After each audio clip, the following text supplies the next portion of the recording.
नमस्कार, मी गौरी पैकर. मुंबई आउटलुकमध्ये तुमचं सर्वांचं स्वागत आहे. आज दिनांक 8 नोव्हेंबर. पाहूया टॉप 10 घडामोडी. विधानसभा निवडणुकीसाठी आज पंतप्रधान नरेंद्र मोदी यांनी प्रचाराचा शुभारंभ हा महाराष्ट्रातून केला. महायुतीच्या उमेदवारांसाठी धुळे जिल्ह्यामध्ये सभा पार पडली. गेल्या 2.5 वर्षात महायुती सरकारने रेकॉर्ड ब्रेक कामं केली आहेत. शिंदेंच्या नेतृत्वाखाली महाराष्ट्राला गौरव पुन्हा मिळाला. भाजप महायुती आहे तर गती आहे, महाराष्ट्राची प्रगती आहे, महायुतीचं अभिनंदन करतो. महाराष्ट्राला संजीवनी देण्यासाठी त्यांनी वचननामा जाहीर केलाय. माझे मित्र देवेंद्र अजित पवार यांनी चांगल्या लोकांच्या मनातील वचननामा जाहीर केलाय. राज्याची प्रगती होणार आहे, सक्षम आणि सर्वांना सोबत घेऊन जाण्याचा विश्वास पंतप्रधान नरेंद्र मोदी यांनी त्यावेळी व्यक्त केलाय.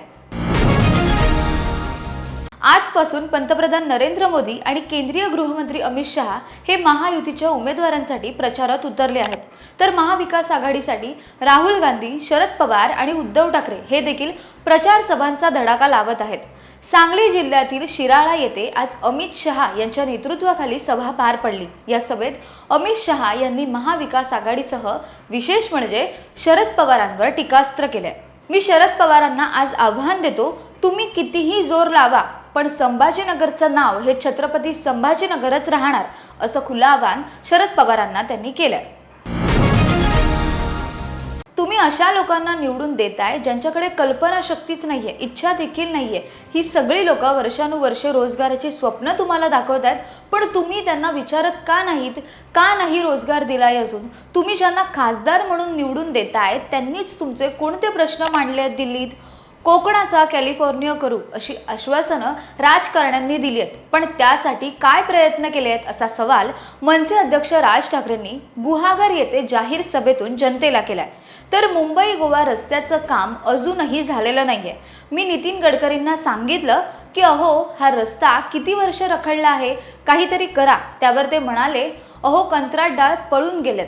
कंत्राटदार पळून जाणारच, कारण हेच सगळे राजकारणी कंत्राटदाराचे पैसे काढून घेणार, मग तो कुठून काम करणार, असं देखील राज ठाकरेंनी वक्तव्य केलंय.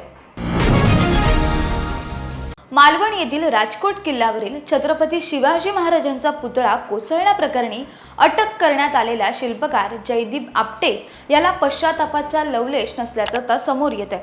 पुतळा उभारताना आपटेने निष्काळजीपणा केल्याचा त्याच्यावर ठपका ठेवण्यात आलाय. या प्रकरणामुळे राज्यातीलच नाही तर देशातील शिवप्रेमींनी तीव्र नाराजी व्यक्त केली. पंतप्रधान नरेंद्र मोदी यांनी या पुतळ्याचं उद्घाटन केलं होतं. हा पुतळा घाई गडबडीत उभारल्याचा विरोधकांचा आरोप होता. आता या प्रकरणात हात झटकण्याचा प्रयत्न आपटे करताना दिसत आहे. त्यांनी जामिनासाठी हायकोर्टात आता धाव घेतली आहे.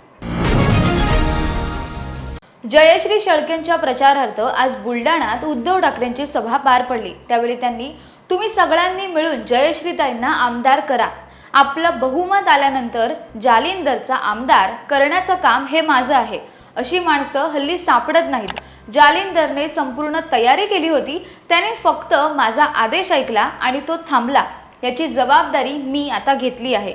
माझ्याकडे फसवी नाही, धोतांड नाही. मला शिवसेना प्रमुखांनी सांगितलं होतं, बाकी सगळ्या गोष्टी जातात आणि परत येतात.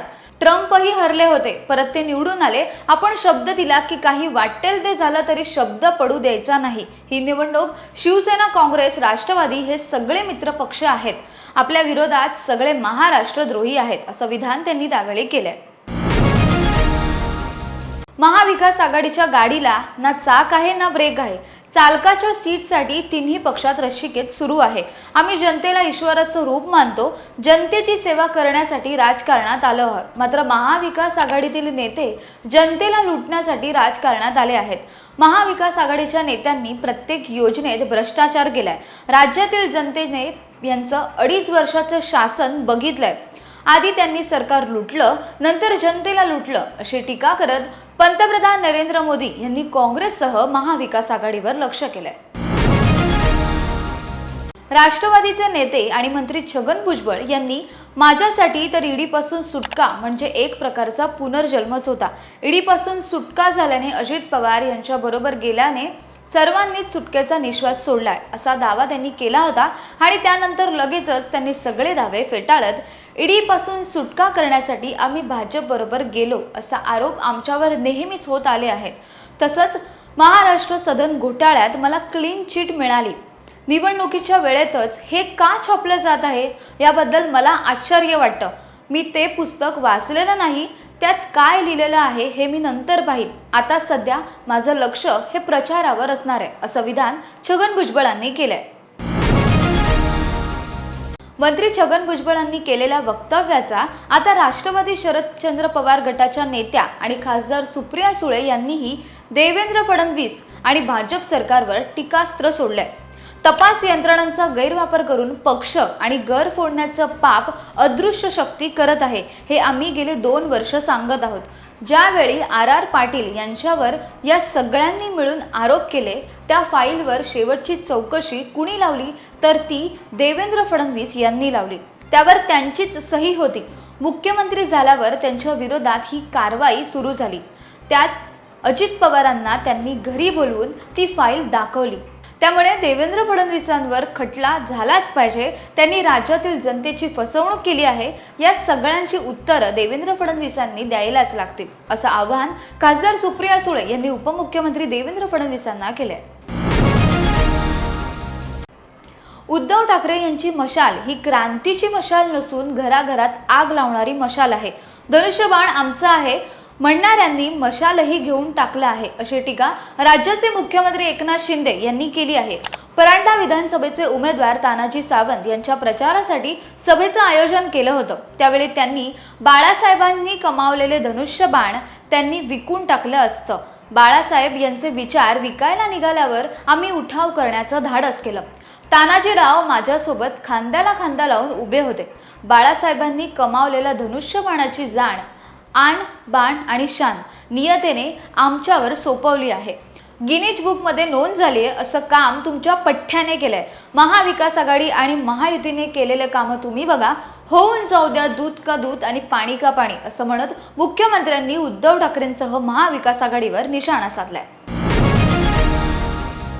टीम इंडियाच्या दक्षिण आफ्रिका दौऱ्याची सुरुवात ही शुक्रवार 8 नोव्हेंबरपासून झाली आहे. टीम इंडिया या दौऱ्यात दक्षिण आफ्रिकेविरुद्ध एकूण 4 सामन्यांसाठी T20 मालिका खेळणार आहे. सूर्यकुमार यादव या मालिकेत भारताचं नेतृत्व करणार आहे, तर राजमन संघाचा कर्णधार पदाची जबाबदारी ही ND मार्कम यांच्याकडे आहे. पहिला सामना हा 8 नोव्हेंबरला भारतीय वेळेनुसार रात्री 8:30 सुरू होणार आहे. त्यामुळे दक्षिण आफ्रिकेला घरच्या स्थितीचा फायदा असणार की काय, अशात भारतीय संघासमोर आव्हान असणार की काय, त्यामुळे भारतीय संघ कशी कामगिरी करणार हे देखील पाहणं आता महत्त्वाचं असणार आहे.